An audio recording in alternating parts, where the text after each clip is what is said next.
اور یہ کہ اگر مجھے کتاب پڑھنے کی سعادت حاصل ہو بھی جائے تو میں جب انگلی رکھ کر کسی سطر یعنی کہ لائن پر پڑھنے کی کوشش کر رہا ہوتا ہوں تو ریل گاڑی کے جو ہچکولے یعنی دھکے ہوتے ہیں اس کی وجہ سے میری انگلی جا کسی اور سطر پر ٹکتی ہے۔ کچھ وقت اصل سطر کی تلاش میں صرف ہو جاتا ہے اور جب یہ خرابی بسیار مجھے اس سطر تک رسائی حاصل ہوتی ہے تو ریل کا تازہ جھٹکا انگلی کو پھر کسی اور سطر تک پہنچا دیتا ہے، یعنی کہ بڑی مشکل کے بعد میں اس کو ڈھونڈ سکتا ہوں کہ میں نے کہاں پہلے انگلی رکھی ہوئی تھی اور وہ اصل میری سطر کدھر ہے۔ جب مل جاتی ہے تو ریل دوبارہ ایک تازہ جھٹکا کھاتی ہے اور میری انگلی پھر کسی اور سطر پر پہنچ جاتی ہے۔ کتاب تو درکنار مجھے کبھی چلتی ریل میں پانی کا گلاس پینے میں بھی کامیابی حاصل نہیں ہو سکی۔ ویسے کوشش میں نے کئی بار کی ہے اور دوسرے مسافروں کی مسکراتی ہوئی آنکھوں کے باوجود۔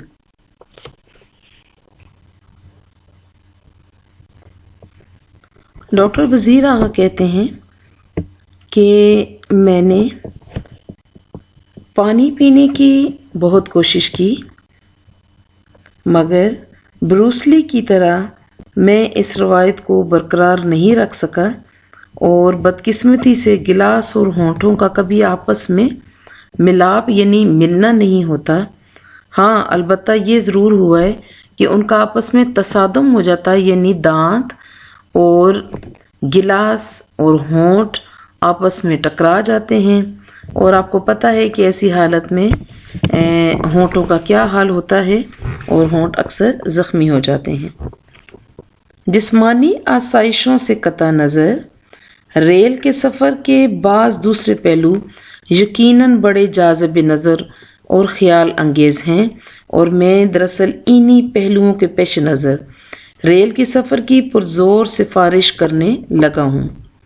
کہتے ہیں کہ ایسی جسمانی آرام و سکون کے سے الگ ہو کر اگر ہم بات کریں تو ریل کے سفر کے جو دوسرے پسندیدہ قسم کے اور ذہن کو کچھ سوچنے پر مجبور کرنے والے پہلو جو ہیں، رخ جو ہیں، ان کی وجہ سے میں چاہتا ہوں کہ آپ ضرور ہی ریل کا سفر کریں۔ ان میں سے ایک پہلو تو یہ ہے کہ ریل کا سفر انسانی فطرت کے نفسیاتی مطالعے کے بعض نہایت قیمتی مواقع فراہم کرتا ہے۔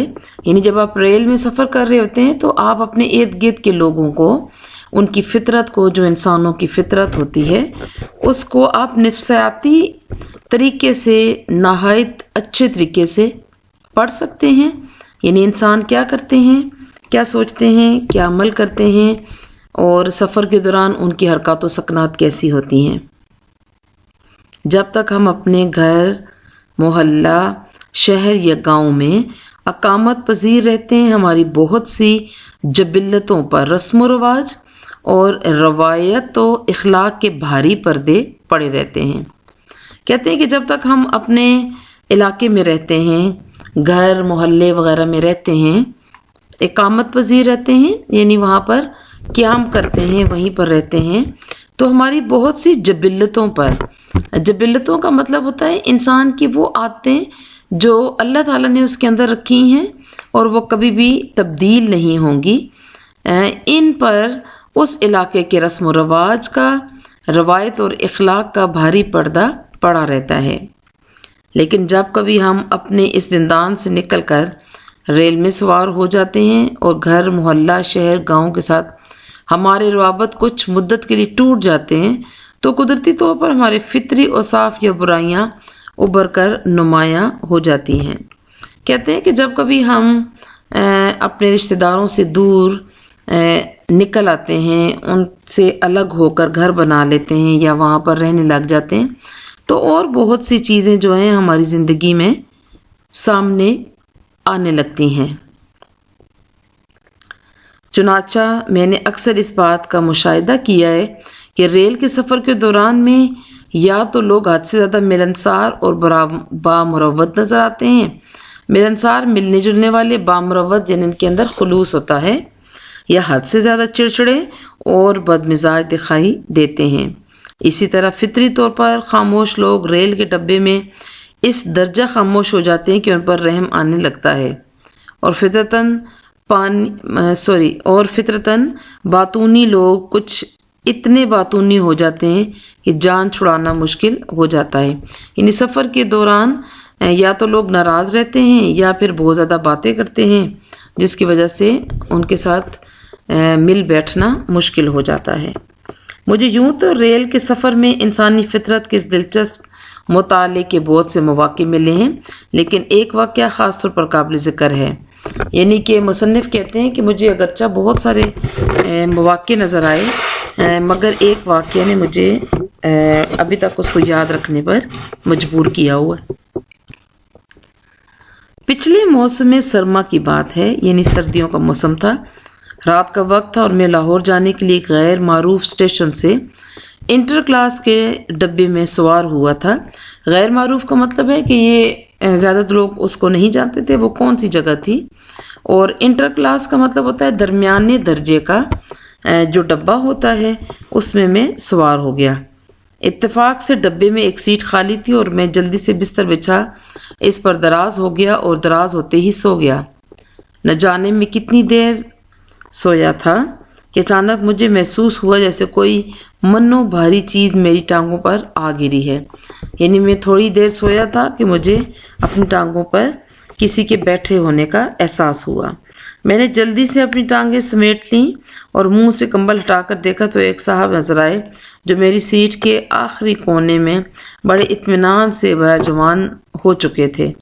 خیر میں دوبارہ سو گیا، لیکن چند ہی لمحوں کے بعد محسوس ہوا جیسے کوئی چیز مجھے آہستہ آہستہ اوپر کو دھکیل رہی ہے۔ اس بار میں نے منہ سے کمبل ہٹا کر دیکھا تو حیران رہ گیا کہ وہی صاحب اب آدھی سیٹ پر قبضہ کر چکے تھے اور بتدریج اپنی مملکت کی حدود کو بڑھا رہے تھے۔ یعنی وہ صاحب جن کو انہوں نے دیکھا، انہوں نے ان کو دھکیل کر ایک سائڈ پہ کر دیا اور خود وہاں پر سونے کی کوشش کرنے لگے۔ چنانچہ انہوں نے دیکھا کہ وہ شخص جو آیا تھا اس نے آہستہ آہستہ اس کو دھکیل کر سائڈ پہ کر دیا اور خود اپنے لیے بیٹھنے کی یا لیٹنے کی جگہ بنانے لگا۔ اب میرے لیے سوائے اس کے اور کوئی چارہ کار نہیں تھا۔ چارہ کار کا مطلب ہوتا ہے کوئی کام کرنے والا، ایسا نہیں تھا۔ میں کچھ اور سمٹ جاتا، چنانچہ میں کچھ اور سمٹ گیا، وہ کچھ اور پھیل گئے۔ میں اٹھ بیٹھا، وہ لیٹ گئے اور بڑی بے تکلفی سے خراٹے لینے لگے۔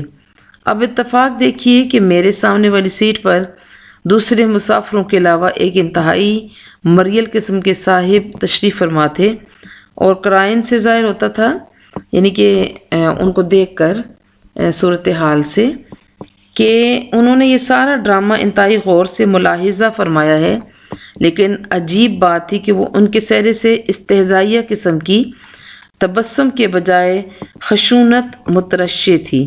یعنی ان کے چہرے پر مزاحیہ قسم کی مسکراہٹ کے بجائے سخت غصہ مترشح تھا، یعنی کہ نظر آتا تھا، سخت قسم کا غصہ ان کے چہرے سے نظر آ رہا تھا، جیسے وہ میرے بزدلانہ فعل کو انتہائی حقارت سے دیکھ رہے ہوں۔ اور سچ تو یہ کہ اس وقت مجھے اپنی نالائکی پر اس قدر شرمندگی محسوس ہوئی کہ میں نے اپنی گردن جھکا لی اور ان سے آنکھیں چار کرتے ہوئے ڈرنے لگا۔ لیکن شاید کارکنان قضاء و قدر کو کچھ اور ہی منظور تھا۔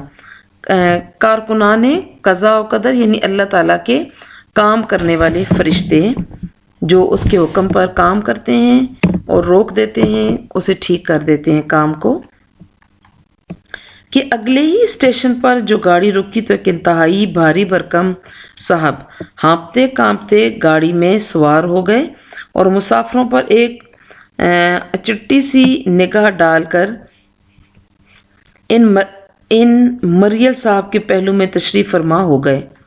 ان صاحب نے انتہائی حقارت اور غصے سے نوارد کی اس حرکت کو دیکھا اور کچھ دیر تک ماتھے پر تیوری ڈالے انہیں بڑی سختی سے گھورتی رہے۔ اس کارروائی کا کچھ نتیجہ نہ نکلا تو انہوں نے اپنا شانہ نوارد کے پہلو سے لگا دیا اور پورے جوش و ولولے کے ساتھ انہیں سیٹ پر دھکیلنے کی صحیح شروع کر دی۔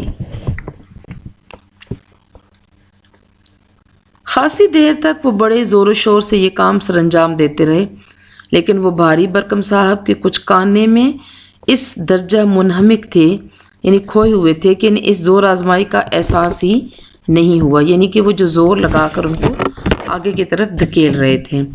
بہرحال کچھ مدت تک تو حملہ یک طرفہ تھا، اور پھر اچانک ان بھاری برکم صاحب کو اپنے ساتھی مسافر کی حرکت کا علم ہو گیا۔ وہ مسکرائے اور ذرا سا پہلو بدل ڈالا، لیکن ان کی اس انتہائی بے ضرور حرکت کا نتیجہ یہ نکلا کہ وہ مریب صاحب سیٹ سے 2 گز پرے اچھل کر دوسرے مسافروں پر جا گرے۔ تاہم انہوں نے ہمت نہ ہاری اور دوبارہ اپنی کارروائی کا آغاز کر دیا۔ باقی راستہ یہ ڈرامہ برابر چلتا رہا، جاری رہا۔ یہ زور لگاتے رہے، وہ مسکراتے اور پہلو بدلتے رہے، اور میں جاگتا رہا۔ عزیز طلبہ، ہم اس سبق کو یہیں پر ختم کرتے ہیں۔ آپ کو چاہیے کہ اس کو غور سے سنیں۔ اگر اس کے سوالوں کے جواب آتے ہیں تو آپ اگر اس کو غور سے سنیں گے تو سوالوں کے جواب بہترین انداز سے دے سکیں گے، اور اس کے علاوہ آپ نے اس کا اقتباس پڑھ کر کوئی بھی جو کہ میں آپ کو دوں اس کی تفہیم کرنے کے بھی آپ قابل ہو سکیں۔ تو اس کا باقی جو سبق ہے اس کو انشاءاللہ ہم نئی ویڈیو میں اپلوڈ کر دیں گے۔ آپ کا بہت شکریہ۔ اگر آپ کو میری ویڈیو پسند آتی ہے اور آپ کو اس چیز کی سمجھ ہے تو برائے مہربانی میری ویڈیو کو لائک ضرور کیا کریں۔ آپ کا ایک لائک میرے ڈھیر و خون بڑھا دیتا ہے، مجھے اور اچھا کام کرنے کی ہمت حاصل ہوتی ہے، اور میرا دل خوش ہوتا ہے۔ میں اپنے طلباء کی مزید رہنمائی کرنے کے لیے خوشی سے تیار ہو جاتی ہوں۔